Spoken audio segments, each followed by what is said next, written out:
Jardin Majorelle 馬羅雷納花園。佢與其他嘅摩洛哥景點唔同，喺呢度不與歷史同埋宗教有相連，只係與品味同埋藝術掛鈎。佢於1924年由法國畫家 Jacques Majorelle 所設計同埋建造，佢消耗了40年嘅心血，先至打造咗呢座充滿魅力嘅花園。鮮豔嘅藍色被大量用在花園裏邊，並與黃色、綠色瓷磚或者係盆栽互相襯托。花園嘅魅力絕對係獨一無二嘅 YSL 藍，呢種藍色真係好少見。我諗要喺北非嘅摩洛哥先至可以隨手得來，再加上花園裏多達8多種嘅仙人掌，令到花園更加魅力無窮。1962年法國畫家去世之後，另一個世界聞名嘅時裝大師，國際品牌 YSL 首席設計師 Yves Saint Laurent 把佢買下來，並加入咗自己嘅個人風格。同埋聖羅蘭在馬拉喀什呢個地方得到咗好多創作靈感，摩洛哥藍都被大量使用喺 YSL 嘅作品當中。從此馬洛雷納花園就被稱為 YSL 花園。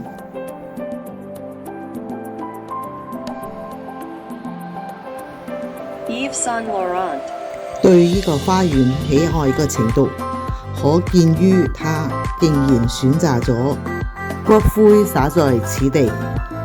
一個花園埋葬了2代名人嘅心血，成就了一個傳奇景點嘅誕生。1947年，呢個花園首次對外開放，所以我哋今日先至可以嚟到此地欣賞呢個充滿藝術嘅花園，同埋睇到各種不同嘅收藏，特別係嗰啲仙人掌，來自世界各地，超過咗300多種植物，當中有不少珍品，充滿咗異國風情。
如果你鍾意我今次嘅介紹，請訂閱讚好，我哋下期再見啦。